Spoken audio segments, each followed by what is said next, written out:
but more powerful than fear itself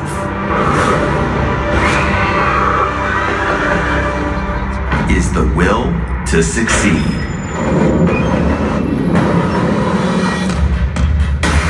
Just the drop. It's very scary. It's try to stay calm. Try not to freak out.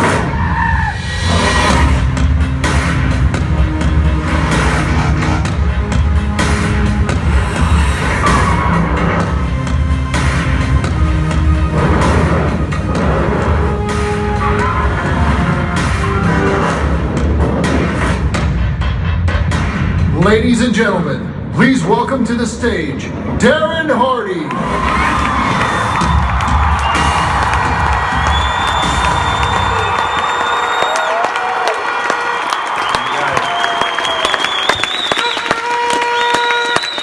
Thank you. So it was the summer of 1979, and I'm 8 years old, and I'm walking through the happiest place on earth. How many people have ever been to Disneyland? Okay, so it was a hot Anaheim, California day, and I'm wearing my favorite OP shorts, my black and white checkered bands, and a white tank top, and I'm licking on a blueberry snow cone to try to stay cool.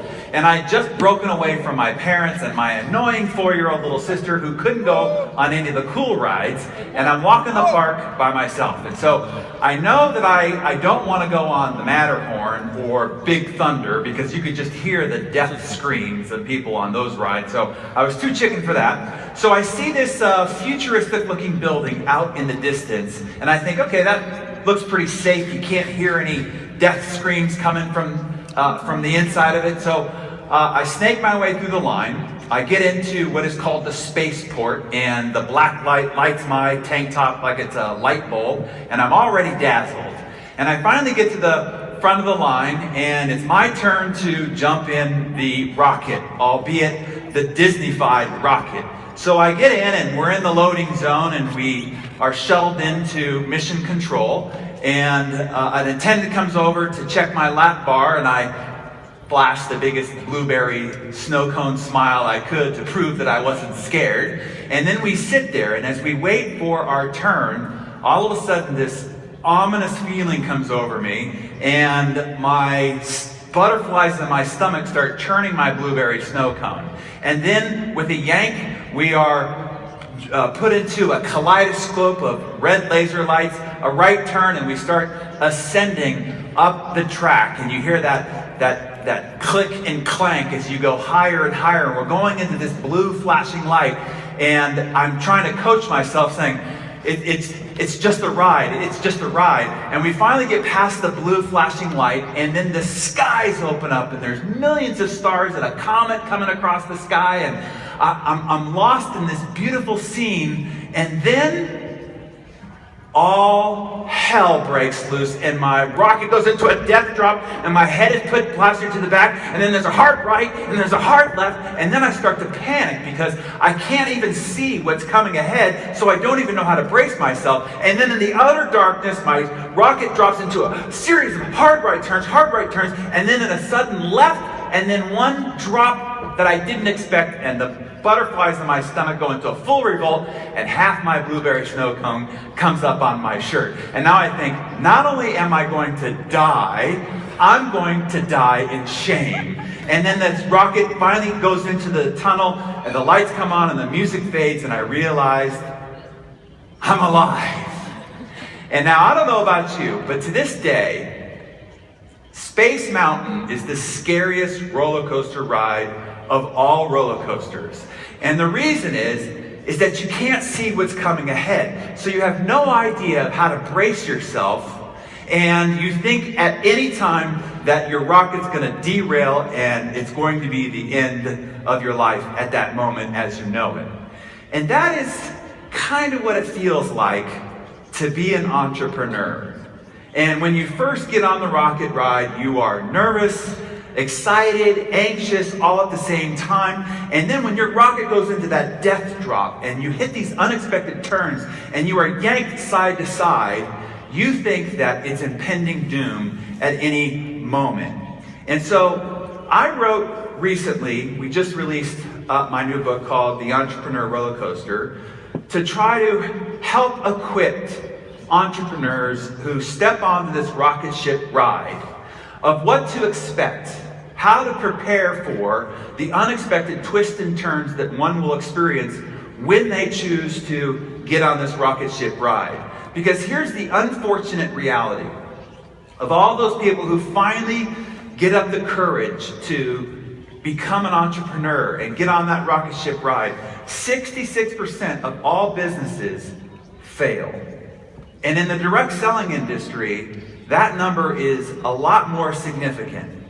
And I believe that it's not because they didn't have the capabilities. I don't believe that it was because they didn't try hard enough. I don't think that they were prepared for the emotional journey that they were about to take. And when they hit those drops and those twists and turns, they think there's something wrong with them, that they couldn't handle it when other people do, and so they just quit. And so, in writing this book, and the thing that I want to enroll each of you in today is to help me accomplish this mission. Because millions upon millions of people will become entrepreneurs over the next 3 to 5 years, by inspiration or by desperation. Because of what's going on economically, all the companies who used to employ tens of thousands of people have figured out how to do less, how to use less people to do more. And a lot of those jobs aren't coming back. And so people will either become entrepreneurs out of inspiration or because it is the only alternative left them to provide for their families. The challenge is these millions of entrepreneurs are not ready. They're not ready to become an entrepreneur. They're not ready to know what to expect. And they don't have the proper skills in order to become an entrepreneur. And so my mission over the next 3 years is to onboard 10 million new entrepreneurs who succeed. And that's really what this book was designed to do, was to be that onboarding guidebook, to prepare you for what's ahead, to give you the essential skills, and to help you conquer the one thing that can stop you. So I want to first take a moment to make sure that you understand where we sit here this morning, this moment in time in history. As publisher of Success Magazine, we have access to the brightest minds of the world, the economists, the futurists, as well as the captains of industry who are doing business all over the world. And so I just want to give you one of the more important perspectives of what's happening right now in this moment in history. There has never been a time in all of human history to be an entrepreneur than right here, right now. Never before. As we move from the industrial age into the connected age, it has taken the power from a few people who used to have control of the supply, the resources, control of distribution, control of advertising, control of access to the marketplace. Well, because of technology, all those points of control have been obliterated. And so that is now putting the power of entrepreneurship in the hands of the individual, the sole proprietor. The individual entrepreneur now has access at your fingertips or thumbs to a global marketplace for you to be able to build a business of your own independence that can flourish all over the world. Never before have we seen that in all of human history than right now, right here. So the one thing I want to make sure that I impart to you here, for one reason or another, somehow, some way, you found yourself in this room at this time in history. Do not miss this. Because I promise we will look back 20, 30, 40 years from now at this moment in time and realize that this was the moment. This was it. When we went from the industrial age and technology grew to a critical mass that then connected the globe and gave power to the individual entrepreneurs. And if you don't take advantage of it, it would be a sin, a shame. Somehow, you were placed here in this moment in time and in this very room as part of this very world-class organization. So the first mistake that I want to prevent you from making is missing this moment. Because here's what will happen, and giving you this perspective, okay? Knowing that we get a chance to look over the horizon, meet with and spend time with those that are forecasting where we go from here, that those people that once had control, now having that had been eliminated and putting the power back into the individual entrepreneur. This is a report right out of Deloitte, which forecasts what's happening economically. And the one thing that they say is certain, of all the things that are happening all over the world, whether it be in Europe, the United States, Asia Pacific, the one thing that is certain is more people are becoming wealthy. Regardless of what you hear in the media, which is always trying to forecast gloom and doom just to draw your attention, the one thing that is certain is more people are becoming wealthy today than ever before. New millionaires are expected to grow at a rapid rate in every region globally. Every region globally. That means right here in Spain, all over Europe, and certainly all over the rest of the developed world. And so here's really where you're at this morning. You're at this ticket counter. And you're going to choose whether you take the ticket and jump aboard this rocket ship ride, or whether you choose to just stand on the sidelines and watch everybody else take this ride and have you had missed it altogether. I just want to give you a view of the future. 20, 30 years from now, you're going to be bouncing your great-granddaughter on your lap. And she's going to look up at you with big blue eyes and this exasperated expression on her face. And she's going to ask you, what did you do? How was all of this possible? What happened? And you're going to answer her one of two ways. And this morning, you're going to decide which way you're going to answer it. You're going to either say, my darling, I was there. I was there at the moment when we went from the industrial age to the connected age, and entrepreneurship was blossoming all over the world. And we took full advantage of it, and that's why we enjoy this beautiful, abundant lifestyle. That's why we can contribute to charities of our choice. That's why you can go to any university you want to go anywhere in the world. That's one answer. The second answer could be this. When she asks you, what happened? Why do we live like this? You could say, my darling, I was there. I was there at the end of the industrial age, the connected age, and entrepreneurship was blossoming all over the world. And I missed it. And I didn't do anything about it. And that's why we live paycheck to paycheck. That's why we have so little. And we wring our hands every month to whether we can afford to continue to pay the rent. So the decision of which answer you give your great-granddaughter 20, 30, 40 years from now is being made this morning. Whether you choose to get aboard and stay aboard, or whether you choose to let it ride without you. So here's the decision I want you to make, truly. Because people all around you, people right now that you know that, they have less education than you. They have less skills than you. They have less a real ability than you have. And all those people are going to become millionaires all around you. I mean, they're going to be people that you went to college with. You're like, that guy became a millionaire? You're going to be people that you know on Facebook right now that barely have a job right now. They can barely afford to pay their mortgage. And they're going to become millionaires. People all around you, less talented, less skilled, maybe even uglier than you, are going to become millionaires. And so I want you to declare for yourself, okay, I'm going to decide. Because sometimes it just takes a decision. When you make a decision, now all of a sudden, everything starts to line up around you. Decide that you will become a multimillionaire by 2020. Within the next 5 years, by building your business here with this world-class organization, that you will become one of those multimillionaires. Because people all over the world will be so. It might as well be you. But it just takes making a decision. So in the Entrepreneur Roller Coaster, it's broken up into 3 parts.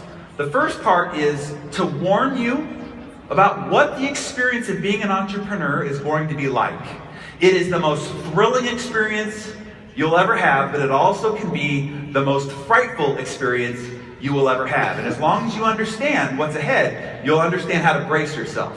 The second part is you do need to be equipped with what I call 4 essential skills. And in the book gives you what those 4 essential skills are. And then lastly is to prepare you. There's one thing that can stop you from being successful and becoming a millionaire as an entrepreneur. No matter how much you've been warned or how skilled you are, there's still one thing that can stop you. And before we're done here today, I help you conquer that one thing, and it will release the potential, the inherent abilities and capabilities that you have inside you. All of you were destined to be an entrepreneur, to be independent, to be self-reliant for your own income and for your own future. But there's one thing that bottlenecks you up. And I'll help you blow the bottleneck out so that you can release the potential that you have inherent in you right now here today. But the first thing we need to do is to warn you what's ahead when you choose to step on this roller coaster ride. So I have the first part of this is to warn you. The mistake that most entrepreneurs make is this. You get really excited about your new venture, about your new opportunity, and you go around telling everybody about how excited you are, and you expect everybody else to be excited for you. And in reality, that's not what happens. I have a friend of mine, we were talking about the trials and tribulations of entrepreneurship, and he's a CEO who runs a very large company in Salt Lake City. And he said, you know, this is a lot like what happened to me when I was 18 years old. I was about to be sent on mission, and I was going to be sent 4,000 miles away. He says, like, you got to remember, I had barely been, you know, far removed from my mother's bosom. I had never been outside of Salt Lake City, and I'm going to be sent 4,000 miles away. And before I was sent, the elders brought me in and they sat me down and they told me every ugly, nasty, horrible thing that people would say about our religion, about me, about what I was doing there. And he said, thank God they did. Because if I had gotten 4,000 miles away from home and I'd heard those things for the first time, I would have believed them. And it would have devastated me. And I might not ever have recovered.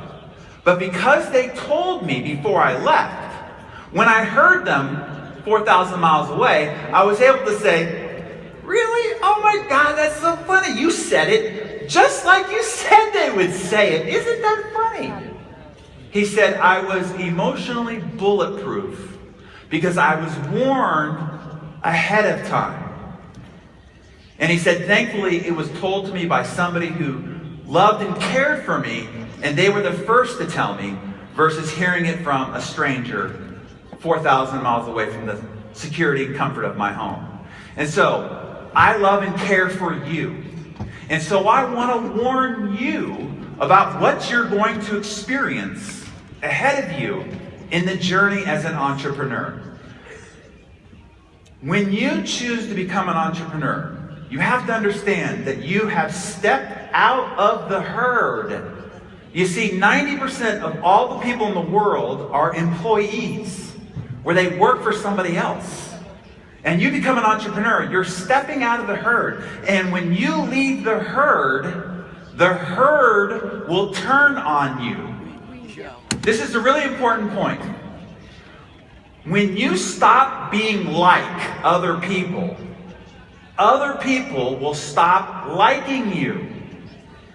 And when you become an entrepreneur, you are stepping out of the herd. And the herd doesn't like it when one leaves the herd. And when you become an entrepreneur, what you are doing is answering what I call the clarion call to the grand adventure. Joseph Campbell called it the hero's journey. And you are answering the call because this is the way you were meant to live. All of you were meant to take self-responsibility, to be independent, to grow and take care of your own future, being self-reliant. And so this is the hero's journey that you're about to step into.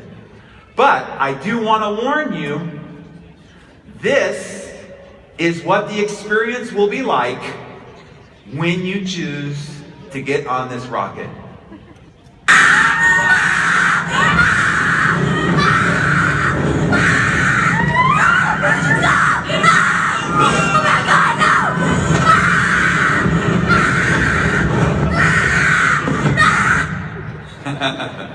Any veteran entrepreneurs relate? Anybody relate with that? Right? Here's why. It's like this unique crab. This crab has the dexterity and the ability to get out of any coral reef, and any trap that you make for it, it can get out of it. But yet, millions of these are pulled out of the ocean every single day. And the reason is because they share one trait that we also have as human beings. So here's how you catch these crabs. You create this wire crab basket, and at the bottom you put a little crab feed. Then you lower it to the bottom of the ocean. Crab comes along, sees the crab feed, jumps inside the trap, starts munching on the crab feed.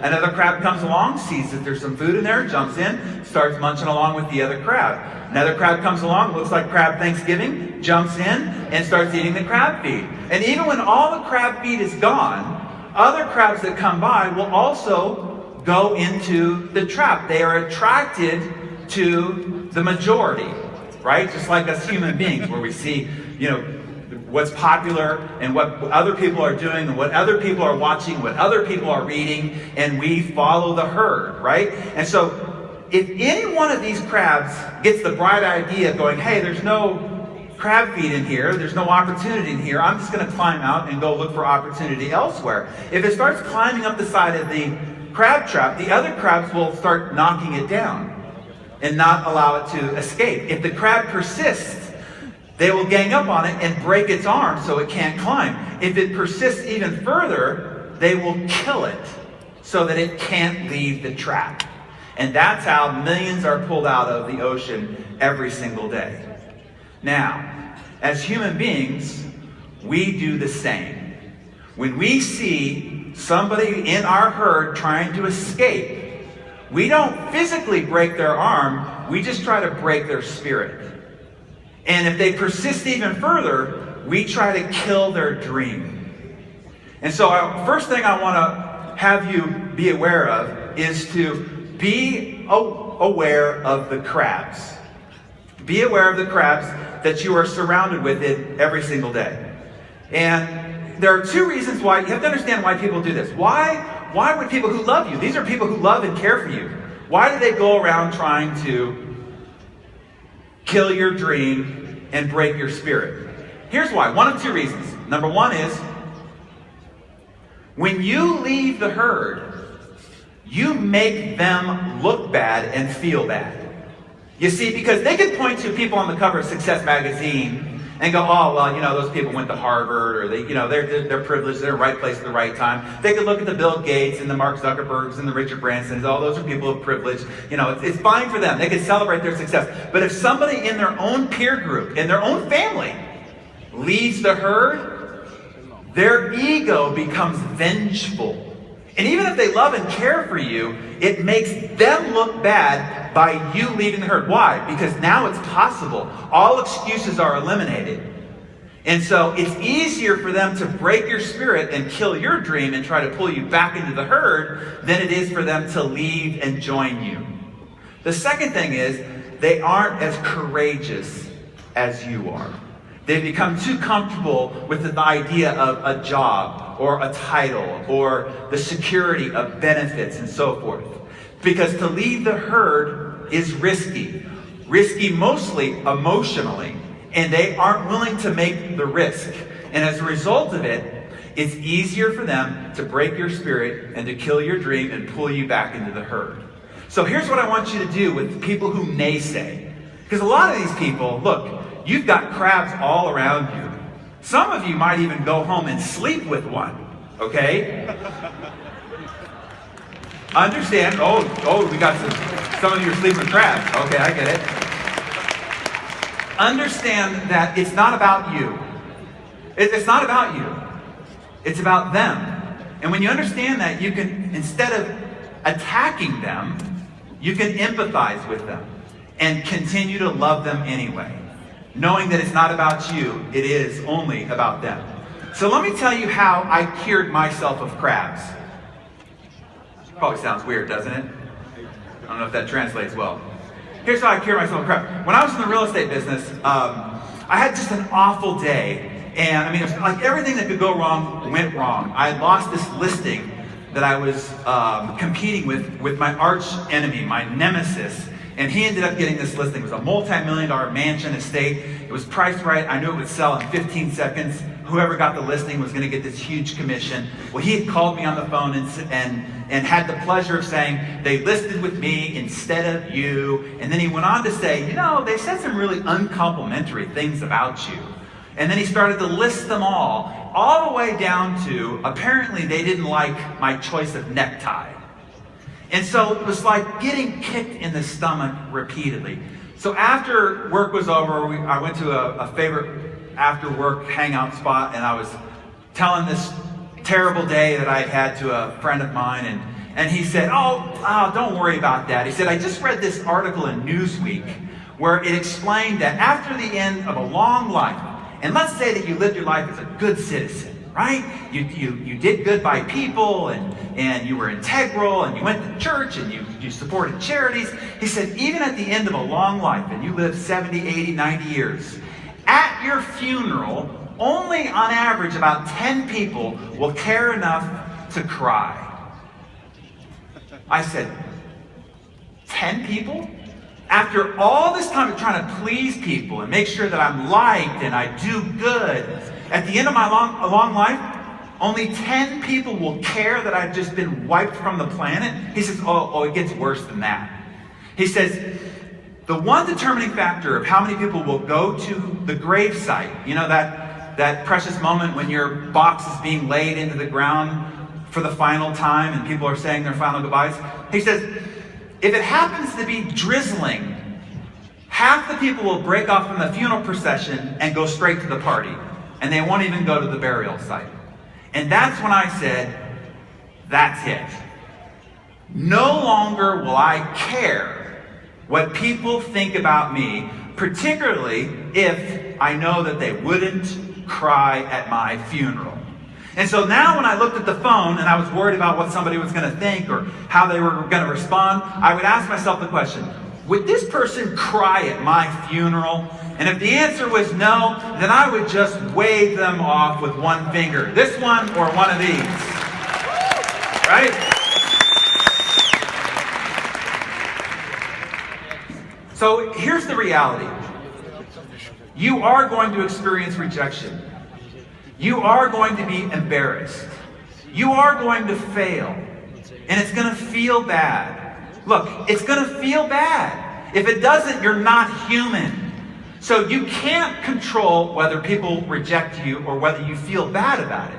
The one and only thing you can control is how long you let it keep you down. You will get knocked down. You will get knocked down repeatedly. You can't control that. The one thing you can control is how fast you get up. Okay? Because when I first started to get knocked down, I'd be like down in the dumps for like 2 weeks, just moping around. And then I got it down from 2 weeks to like 2 days, where I just had this black cloud over my head for 2 days as I moped around and whined and complained. And then I got it down to 2 hours.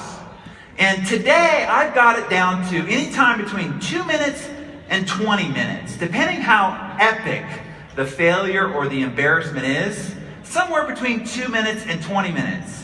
And if it's really bad, maybe 2 hours, where I'll just get in my car and go drive somewhere and just cry and moan and whine and complain.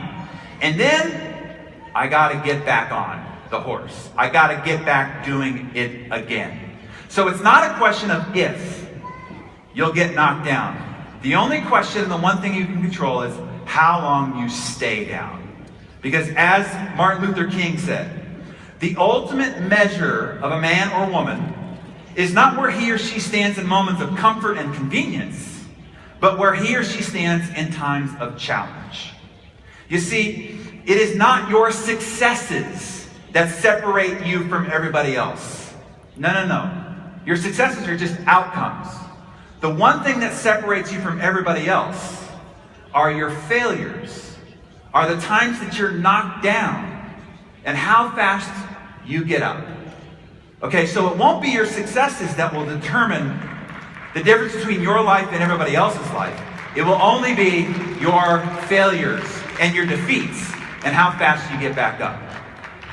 So now I want to talk to you about one of the 4 skills.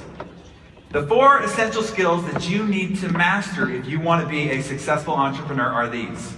First of all, sales. And what I mean by sales is most people think they know how to sell, and they're doing it exactly wrong.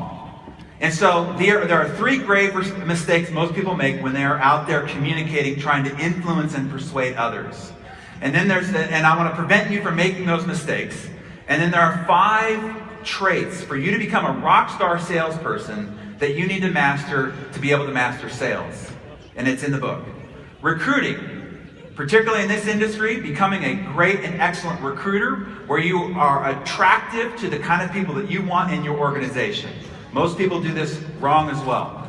The third is leadership. We're going to talk about that today. And then the last one is productivity, which is time management and your ability to independently self-motivate, self-account for your results and outcomes. And most people have never been trained or conditioned to work as an entrepreneur because they've always been told what to do, when to do it, how to do it, by when the test is, when you're going to be quizzed, when you can go on vacation, when you got to come back from break, what your goals and responsibilities are. Most people have never been left to their own self-accountability.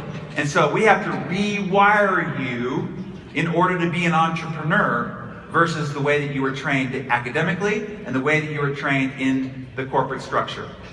But the one we're going to focus on today, by request of your leadership team, is to help you be a 21st century leader. Because the first thing that I need you to understand about leadership is everything you know about leadership is wrong. And the reason is, the only thing that you and I know about leadership is what we saw our daddies do. And the leaders that we had while we were growing up. But the one thing you need to understand is that those were leaders in the 20th century. And the 21st century, the leadership challenge is very, very different. And that's what I want to explain to you. The first thing you need to realize is that this is not your daddy's leadership. These are not the times that we grew up in through the 20th century.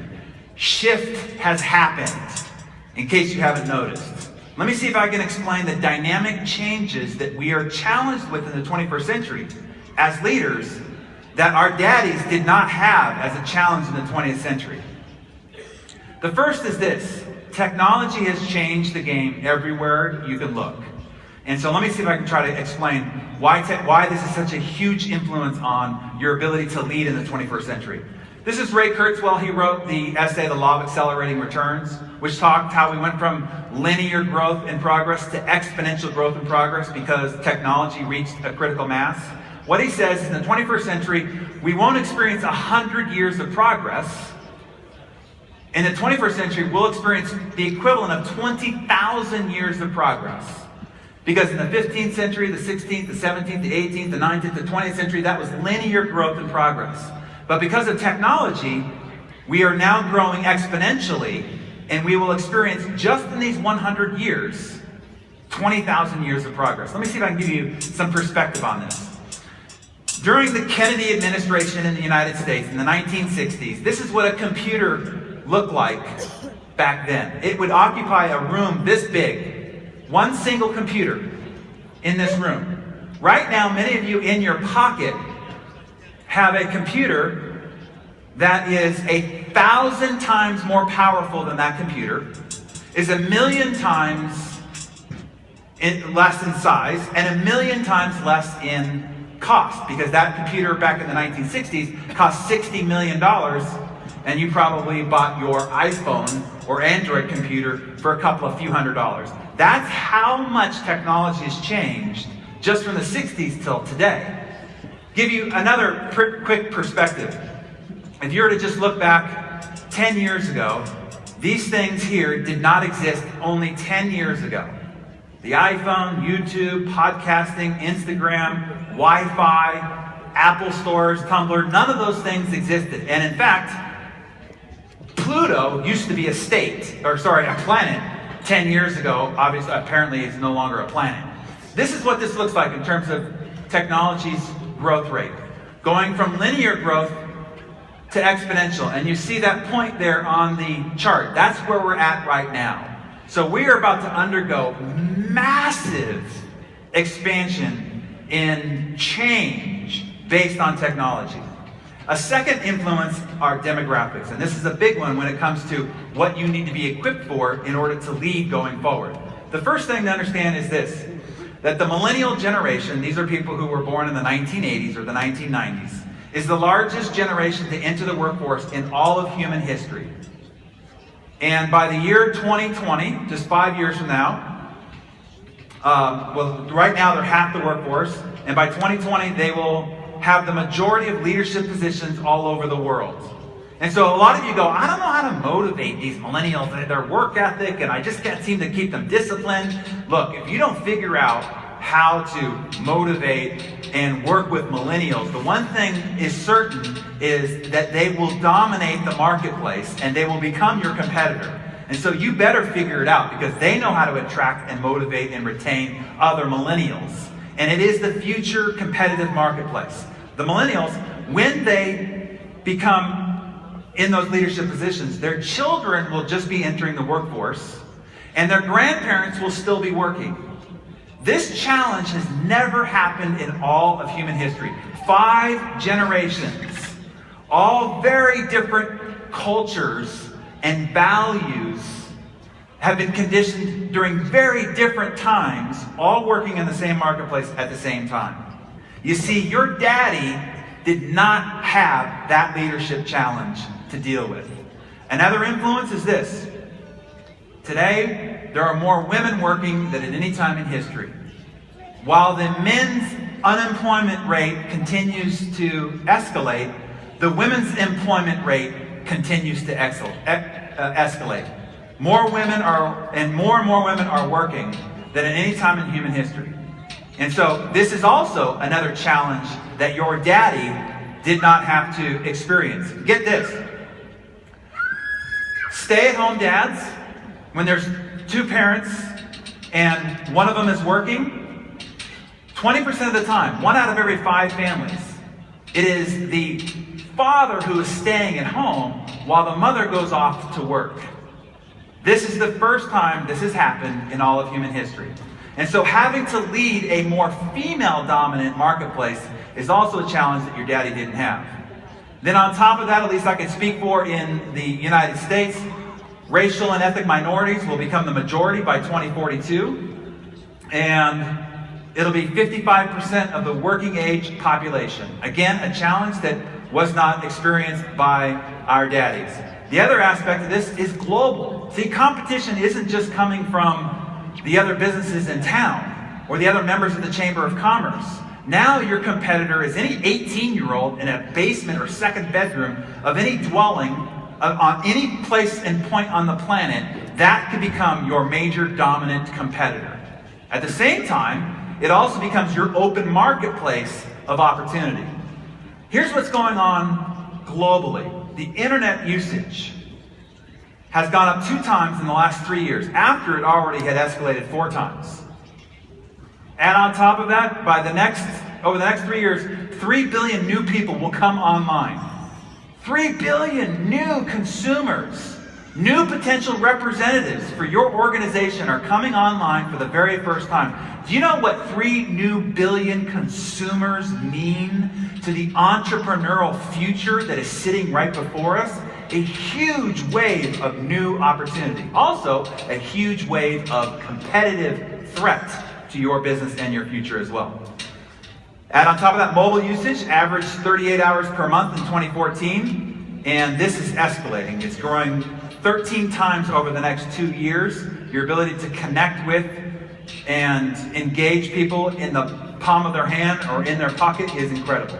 All of what I just explained to you was not the leadership environment that your daddy was responsible for leading. Thus, all the things that you know by experience, by witness, by view about leadership is wrong going forward in the 21st century. See, your daddy's goal was to develop as many followers as fast as possible. Develop as many followers under their leadership. Today, the goal is this. Develop as many leaders as fast as you can. The reason is the market is changing too fast. We are flexing and pulsing too fast. You can't have people waiting for orders and waiting for directives. You need to build entrepreneurial-minded, leadership-directed people to enable to move and flex as fast as is necessary in this economy. So the dividing line of competition is this. If you want to know how to become the largest organization in this company, you want this company to become the largest organization in the direct sales industry, you want this company to become the largest organization in all of business globally, here's the dividing line of competition. Whoever can grow and develop leaders faster will win in the 21st century. By the way, I see a lot of you taking photos of the screens here. If you want a copy of this whole slide deck, everything that you've seen here, you can get the, I'll give you my entire slide deck. Okay? Is that helpful so that you make sure you don't miss any of this? The entire slide deck, as well as there's worksheets and the other video materials that you saw there, all of that, what you do is you put your name and email address. It'll send you a link where you can download it all so that you have direct access to it, okay? So just go there to that URL and it'll give you access to it, okay? All right, and if you missed it, it's over there in the corner. So here's what we need to do. We need to undo your 20th century leadership mindset and equip you to become a 21st century leader. So here's what a leader is not. In the 21st century, a leader is not a boss or a manager. And a lot of people in the 21st century are still acting like people's bosses or people's managers. And one thing you have to understand is the reason why the people in your organization were attracted to be part of your business is probably because they hated their boss and their manager and wanted to be an entrepreneur. And so if you start acting like their boss and manager, people will run from you like you're on fire. Okay? So in the 21st century, you can't act like people's boss or manager. See, a boss tells you what to do, right? And everybody hates their boss. And a manager, managers are the ones who try to incentivize you to do it. I'll give you a Starbucks card if you hit this goal. You get to ring the bell and all the rest of that. And we all know that managers are weenies. So does that translate out here? Yeah, managers are weenies. You don't want to act like somebody's manager. But a leader, on the other hand, models the behavior to be done. They don't tell you to do it. They don't try to incentivize you to do it. They just model the behavior to be done. Right here is the most important leadership principle that there is. But it is also the most violated principle. You've heard it before. You've probably told it to other people before. But I promise you, most people violate this principle. And so I want to take a minute to try to explain why this is the most important principle of leadership that you can embody. Here's the reality. We are a monkey see, monkey do species. We mimic what the tribe has deemed as the leader. We start mimicking the behavior, the habits, the attitudes, and the philosophies of those people the tribe has deemed as leaders. Let me give you an example, okay? I know this mother, and she is the most amazing mother you've ever seen. She has 7 children. She's dedicated her whole life to being an amazing mother, and she really is. She has children between the ages of 38 years old and 52. And if any of them happens to walk through her front door, she goes screeching up to them, gives them a big bear hug, and squeezes them on the cheeks. Oh, you're so gorgeous. You're so gorgeous. She has told them that their whole lives. And whenever they would say, Mom, do you think I could do this? Oh, honey, you could do anything. You're so great. You've never seen human beings encouraged like these 7 human beings were encouraged their whole life. Yet all 7 of them suffer from significant self-esteem issues. How could that be? How could people so encouraged have low self-esteem? Here's why. Whenever she was looking at a picture book and she came across a picture of herself, she'd go, oh, I'm so ugly, I'm so ugly. Or if she went past the mirror, she doesn't have any in her house besides in the bathroom, but if she went in through the mall and went past the mirror, she'd go, oh, my hair, I just hate my hair. And so her children, witnessing this their whole growing up years, would think to themselves, consciously or unconsciously, wow, if she thinks she's ugly and I look like her, I must be ugly too. Whenever a friend of hers said, Valmeda, why don't you come over here and do this or try this or take this adventure, she'd be like, oh no, I could never do that. No, that's for other people. That's not for people like me. I could never do that. And her children witnessed this their whole growing up years, and they thought, wow, if she doesn't think she could do it, and she's my mom, she's like God to me, if she doesn't think she could do it, I could never do anything like that. You see, here's the reality. Your children do not listen to you, but they do watch you. And they mimic what they see. You see, let me explain why.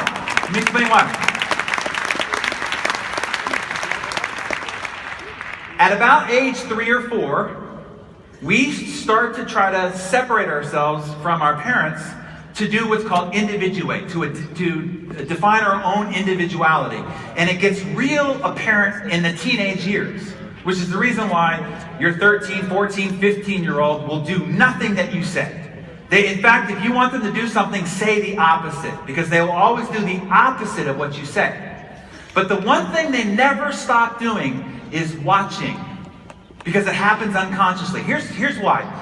We're a very old species, call it 200,000 years, whenever you want to start the beginning of mankind. But when we used to walk around in loincloths and carrying around a bone as a battle axe, when a child was born into a tribe, and the tribe was following the migration of a herd, if the tribe did not accept that child, it was just left behind, and the tribe would just move on. And so we developed, as a species, these things called mirror neurons, where we try to mirror and match and mimic whoever's looking at us so that we become accepted. And so, just like if somebody's taking a photo, I'm taking a photo and the two of you are smiling and all of a sudden I start smiling. Why is the person taking the photograph smiling? Because they're mimicking. It's the mirror neurons at play. And so, that's part of our DNA as a species. Which is the reason why your children, while they are purposely stop listening to you, they can't help but continue to watch you. And so whatever you do, whatever behavior you model, whatever attitude how you feel about yourself, you're on the phone with a friend and you're complaining about your day and you're gossiping about this person, they're watching you. And so you're always on stage. You are always being watched by your children. Now, the thing that you have to understand is, this is the same thing that goes on inside of a business organization. Whatever the tribe has deemed the leader, we unconsciously start to mirror and match and model ourselves after the leader.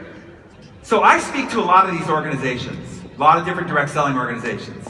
And one organization, the 4 founders all wear custom-made suits and ties, always dressed to the nines, all 4 of them. And I go into a conference hall, 20,000 people, and everybody in the conference hall is dressed in suits and ties, and the women are dressed to the nines. There's another organization where the 3 founders wear designer jeans that are ripped, right? And those funny little flip-up shoes and the bigger belts and the t-shirt and then the suit jacket, and they wear one of those dog tags. Those like sparkly dog tags. The 3 founders, they dress like that. You walk into a conference hall, 7,500 people, and everybody looks just like that.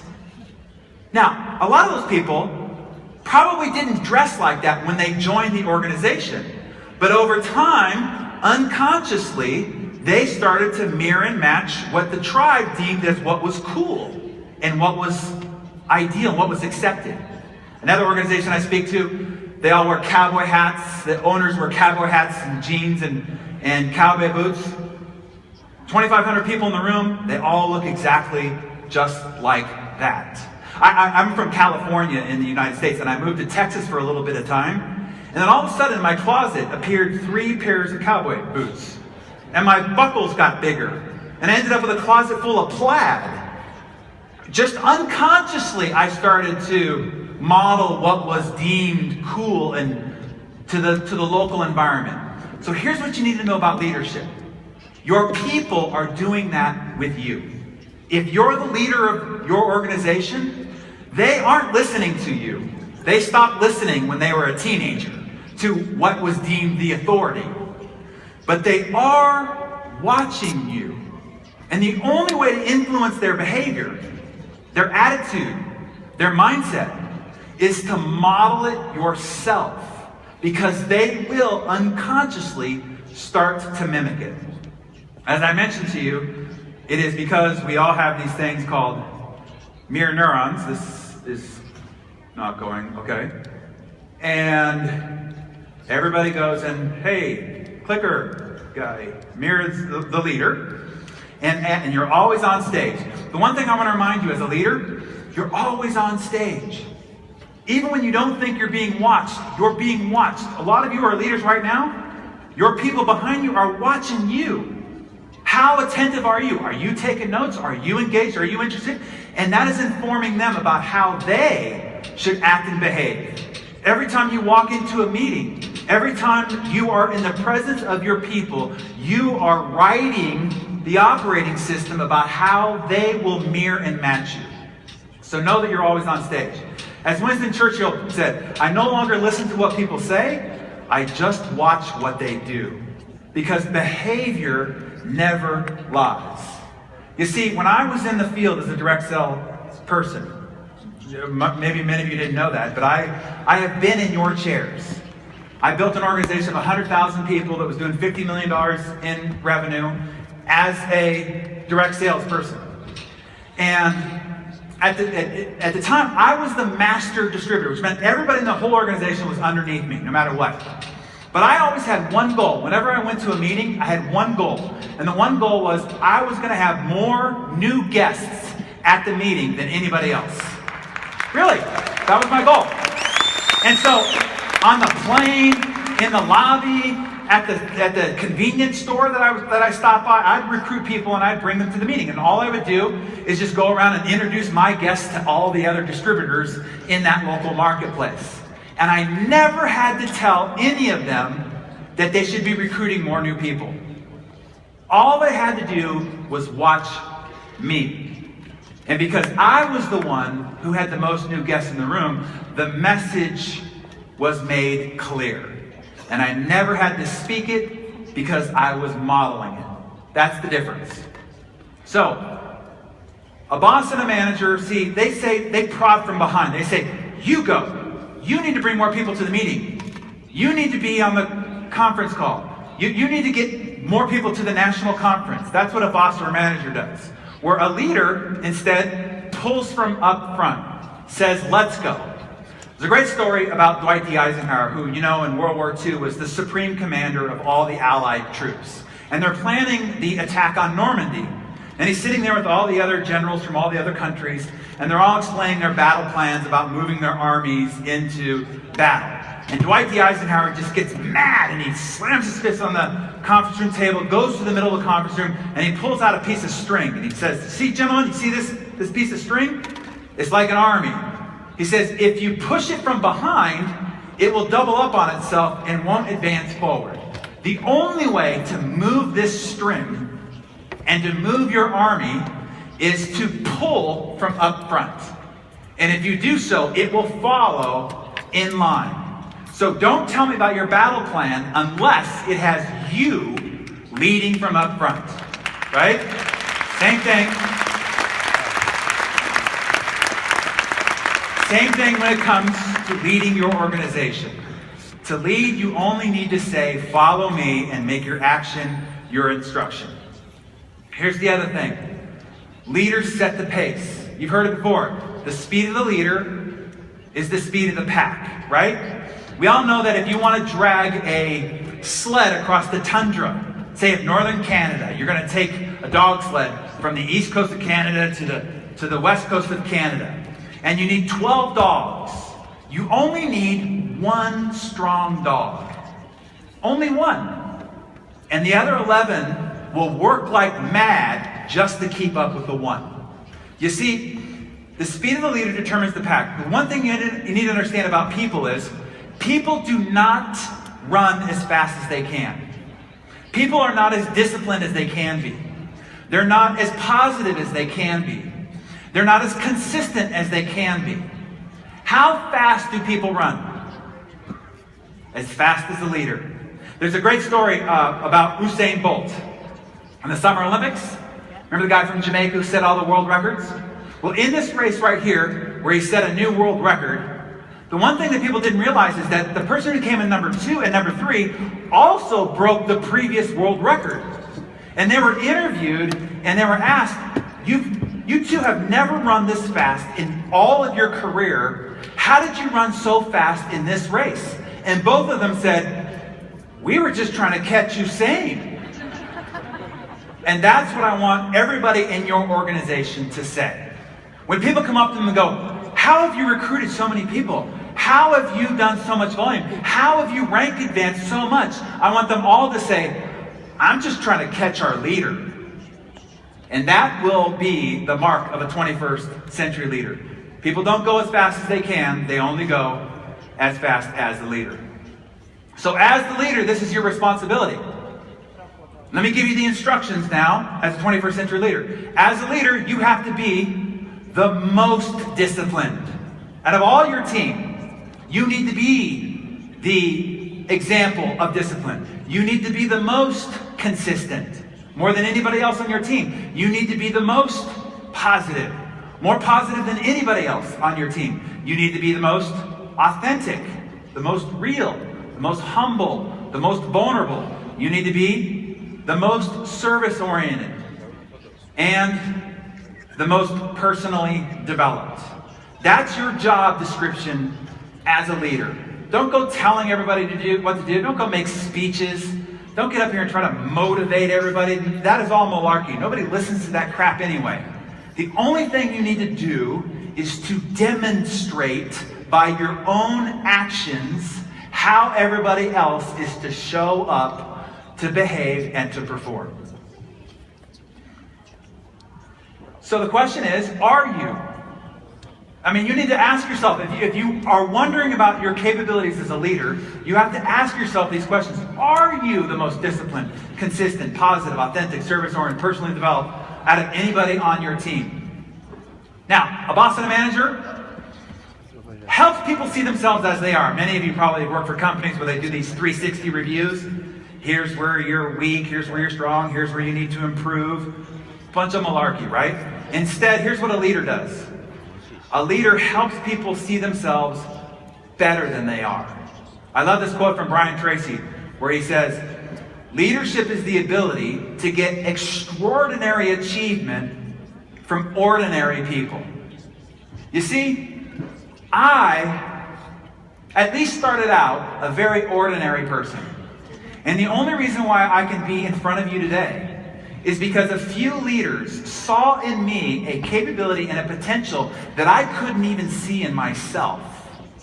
And they helped a very ordinary person believe in what they saw as an extraordinary person. That's your responsibility as well as a leader. Because a lot of you are going to recruit some very ordinary people. Quite frankly, most of you are very ordinary and have only created extraordinary results because a leader once saw in you something you couldn't see in yourself. That's what you have to pass on to everybody else. No matter what you and who you recruit, see the extraordinary capability that at the moment they might not see in themselves, but they can borrow your belief in them long enough until they can realize the extraordinary capabilities that they have inside. A boss and a manager, it's easy to become one of those. You can learn that in school, university. They teach you how to be a boss or a manager.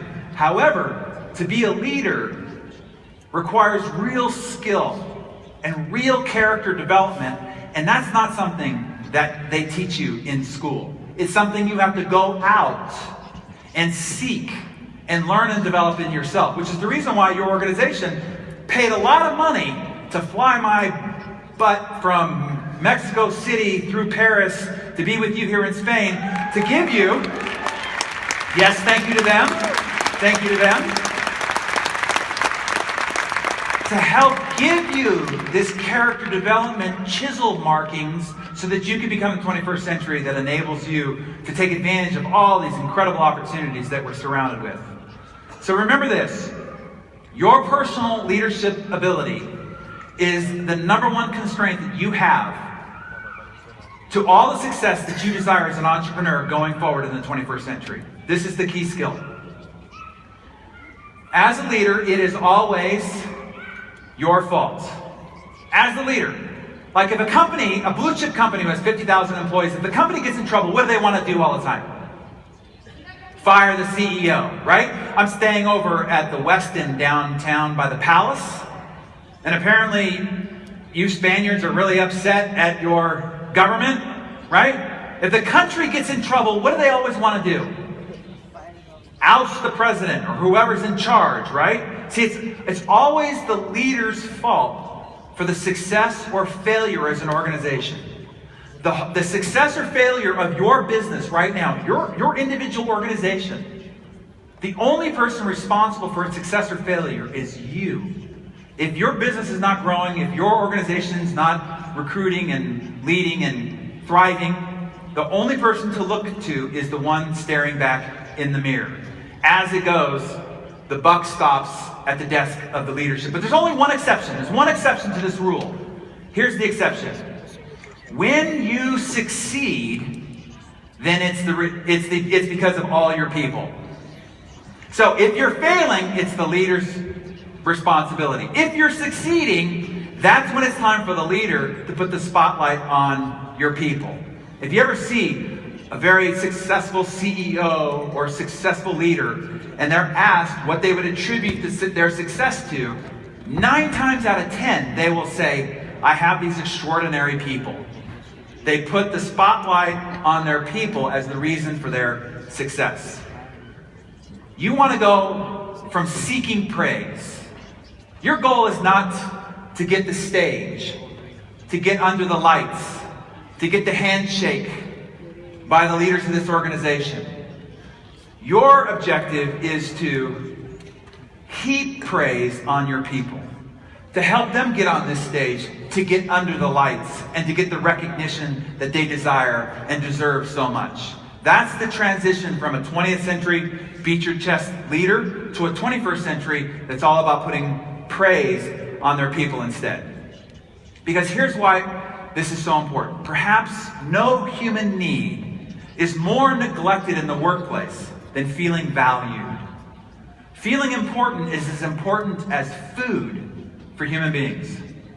The need begins at birth and never goes away. The need for significance in our work is a manifestation of our inborn hunger for meaning in our lives.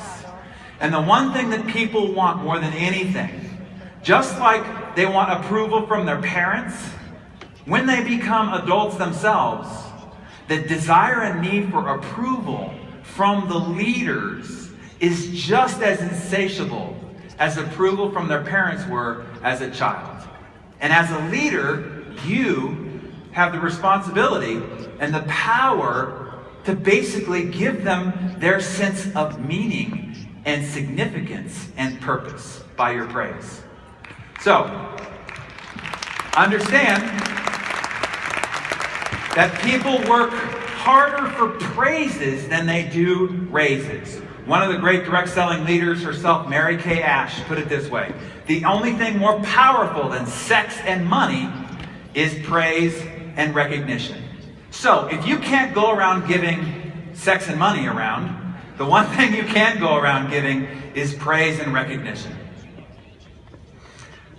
As she put it, she says, people walk around with a sign around their neck that basically says, I need love.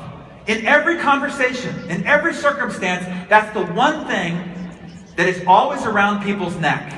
Even if somebody, if you cut somebody off on the freeway and they come by you and waving at you with one finger, cursing, what they're really saying is, hey, I need love. You made me feel unimportant, and that made me mad. So when you understand that that's all what anybody's ever saying, in any circumstance, they're just saying, make me feel important. Make me feel loved. Make me feel significant. And when you do, they blossom. And when you don't, they're vengeful. Understand that's the only place that people are coming from. So what you want to do is just go around making love to everybody you meet all day long. And what that means is catching people doing things right. To point out, to give them the praise, the acknowledgement and the recognition that they so desire. So how's your leadership? Are you sure? Because most people have a very perverted view of their own leadership versus the reality of it. Because this is the way it works out statistically. 75% of the people think that they're in the top 10% of leadership. Now, I might not be that brilliant at math, but that math doesn't work. If 75% of every leader thinks that they're in the top 10% of leadership, somebody is delusional. And I have to tell you, I once was there myself. I remember I had an organization and we were building this business and we had a really successful year, so I thought that I would reward the troops by taking them to a retreat. It was going to be a leadership management retreat, and so we all packed up on a 40-passenger bus and we went from Northern California down to Santa Barbara. Beautiful resort, and the first exercise that the facilitator had us do was to just go in and rate each other privately and secretly about what we thought was everybody's strengths and what their weaknesses are, where they could improve, and just some reflections on their performance over the past year. So I was excited about this because we had a great year. Obviously it was because of my great leadership, and I was just expecting to get all this praise and recognition. And so what he did is he took everybody's feedback reports, handed them out, and then asked that we just go and read them in private for an hour. So I found a nice little nook overlooking the ocean, just getting ready to gorge on an ego buffet of reading all this praise, right? And so I started reading it through, and it's like strongly disagree, disagree, strongly disagree. And then I started to read the notes, and I could feel my face getting hot and my palms starting to sweat. I'm like, what is this? All these things that I thought I was doing so well apparently were being received very differently. When I thought I was being inspiring and visionary, they thought I was being a braggart and egotistical. Whenever I thought I was being, systematic and creating processes that would help people, they thought I was being tyrannical and dictatorial. And so all the ways that I viewed myself as a leader versus the way that I was being experienced as a leader were very different. Now, I could have just said, they don't know what they're talking about, discounted that, and went back and just disregarded it. But I was faced with that choice. Do I just disregard it, or do I see it as it is? Because one of the things that was said during that workshop was, communication is the response you get. Meaning, if somebody misunderstands you, it's not their fault. It's the fault of the communicator.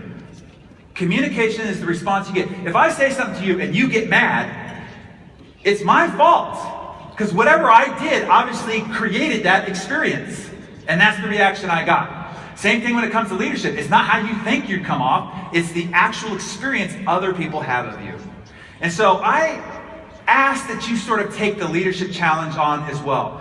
In the book, I give you access to free downloadable worksheets where you can self-assess your leadership. It takes you through this assessment for you to discover how you might be coming off as a leader. It also gives you a worksheet where you can have a few people in your organization assess you as well. If you really want to understand how you're coming off, ask the people who are experiencing your leadership not through the delusion of your own lens. It's a very enlightening process, I encourage you to try it. And that's where you can get it on the resource page there. So how do you motivate people? So it's one of the things that I'm asked a lot. How do you motivate people? How do you get them to do great things? Well, let me give you an example. So a new salesman signs up for an organization and he meets with the sales manager. And the sales manager is trying to get him all pumped up and excited and so forth. So he pulls out this big picture book and opens it up to this 30,000 square foot house. He says, this house is amazing. There's marble floors, Venetian plaster. There's millions of dollars of artwork on the walls. He says, over in the back left 40 is a private executive golf course owned by the property. Over here in the right back 40 is a private vineyard owned by the property. It makes the most exquisite Pinot Noir. And he said, now look at the driveway. The driveway is filled with the most exotic, amazing cars you've ever seen. So, if you come in here every day early and you work really hard and you make lots of phone calls, one day all of this will be mine. And that's the way most people feel about you as a leader. See, when you're telling them to go recruit more and to sell more and to rank advance and to raise your volume, people hear that as them doing it so you could have more money and be more successful. If you want to be a 21st century leader, you have to turn this 180 degrees around. For instance, 21st century leadership is not about your rank advancement. When you set your goals for 2015, I don't want your goals to be what rank advancement you want to achieve. No, no, no. Instead, I want you to write down the 5, 10, or 20 people that you're going to help rank advance. You see, 21st century leadership is not about your commission check. I don't want your goals to be about what amount of money you want to make in 2015. Instead, I want you to write down the 5, 10, or 20 people whose commission check you're going to double over the next 3 to 6 months. You see, 21st century leadership is not about accomplishing your dreams. 21st century leadership is about you helping other people accomplish their dreams. And when you really get that into your head, when you really understand that it isn't about the accomplishment of your mission and your legacy, but it's finding out the mission and legacy that your people have, and then getting up every morning and working hard all throughout the day and going to bed late at night because you're out there championing the mission and legacy that are in the hearts of your people. That will change the dynamic relationship that you have with your organization and all that you can accomplish. See, you don't motivate other people. That's a misnomer. You don't motivate others. You only find out what motivates them and you help them achieve it. And that is through their goals, their commission check, and their rank advancement. To put a spin on a very famous quote from John F. Kennedy, ask not what your people can do for you, but ask what you can do for your people. You see, Zig Ziglar had it right. You can have everything you want in life if you just help enough other people get what they want. Now, don't hear this as motivational, trivial, trite stuff. I'm talking about really owning this in your heart. That the only thing you're focused on is finding out what really it is that somebody is motivated by. It might be very different. See, you might want to make $50,000 a month and travel with great luxury, but they might just want to get a new couch. And they would work like crazy. If you could show them how they could just earn enough money above and beyond what they make to where they could afford that couch, they'll work like mad day and night. But they won't work like mad day and night for your $50,000 a month idea. So don't go casting your ideas and inspirations of what turns you on, just discover what it is that turns them on, and then just go work like mad to help them accomplish it. As was said, don't be known for what you accumulate. You see, that was a very 20th century sort of reality. Look at my cars, look at my boat, look at my possessions, my toys. Don't be known for what you accumulate. Instead, be known for what you allocate. Let the blessings in other people's lives that you've influenced through your leadership be your great testimonial. Be your slide deck. Be your brag book. Because here's the prudence about this whole thing. In the end, your success is dependent upon theirs anyway.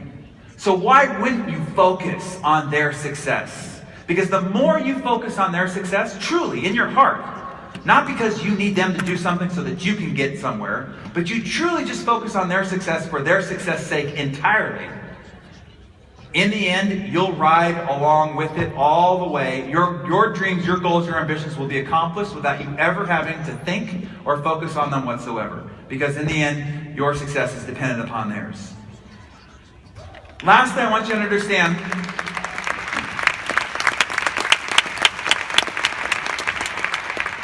the gift of leadership. The gift of leadership is, in my view, a privilege. It is a privilege when other people around you point to you and say, leader. When you're able to have a title of leader, that is a privilege that you shouldn't take lightly. It is also a responsibility. Because, see, your behavior is being mimicked. Your attitude is being mimicked. Your philosophy is being mimicked. And when you get up every day, the dreams, the hopes that people have for their future is resting on your shoulders because they see you as the leader. That's an awesome responsibility. The other thing it is an opportunity.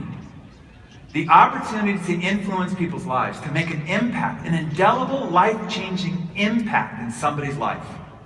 To forever alter the potential of their future, which alters the pattern that generations beyond them will be influenced because of you, because of your leadership.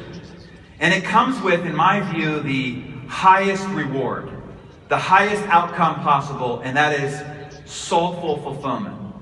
They can't pay you the kind of money. You know, when somebody comes up to me and says, your book or something you said or your Darren Daily or something that I've created that has influenced their lives, and they tell me about the difference it's made to their family, to their health, to their future, that is more rewarding to me than any amount of money you could pay me.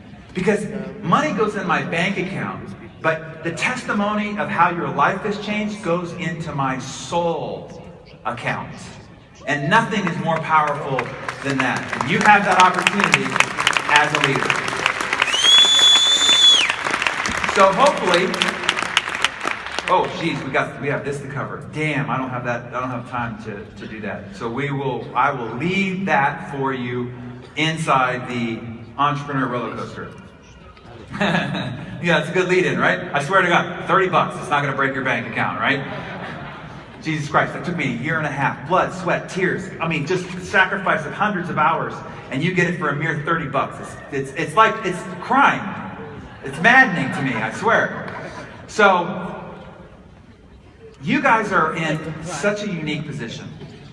In so many ways. I told you about the time that you're in the history of humanity.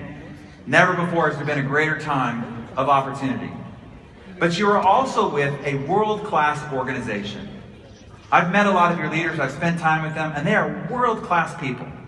And so many of the challenges that people who want to start their own businesses are faced with have been eliminated for you. You don't have to figure out what product, you don't have to go and find fulfillment, you don't have to go and put marketing together, you don't have to create accounting, you don't have to create all the systems, you don't have to ship, you don't have to do any of that. All you have to do is to take the world-class products and services that have been bestowed to you, and through your own excitement and passion for them, go and tell other people about how they could have the benefits of these products and services as well. and then show them by doing the same thing, there's an opportunity for them to change the financial future of their families. And now you have just come together with a new organization that expands your opportunity even further, with more resources, more products and services, and the ability to influence a wider scope of people all around the world. And so the last thing I want to amplify in your mind is, this is a moment in time. And I don't know why or for what reason you are in this room, but I believe that things don't happen by chance or by accident. You are meant to be here. All of you are meant to be here right now, in this room, at this time in history. All of you were meant to be hearing my voice right now. And so while you might just be a single body in a chair, thinking that you're just part of a larger audience, I'm telling you, this message was made for you. For you, right now. Because see, you were given great capabilities, well beyond what your current results and outcomes show. If you will just leverage them, if you will just utilize them, if you will just release the fear that you've got and realize the potential that you've been bestowed and take full advantage of this time in history. And the one way to do that is to make sure that you've stepped onto the rocket ship ride and that you have stepped into the role of leader and you act as the 21st century leader that you are capable of, which is just modeling the behavior, the attitudes, and the habits that you want replicated by hundreds, thousands, for some of you maybe tens of thousands of people all over the world, that you will have the ability to influence and impact their lives forever. It's an exciting challenge. I want to encourage you to step aboard the ride. Hold on tight, because it will not only be thrilling, at times it will be scary, but along the way, know that in the end, when the lights come on, the music fades, and you have made it, you will also have influenced a lot of people's lives. Such a pleasure to be with you. Enjoy the ride ahead. Thank you guys very much.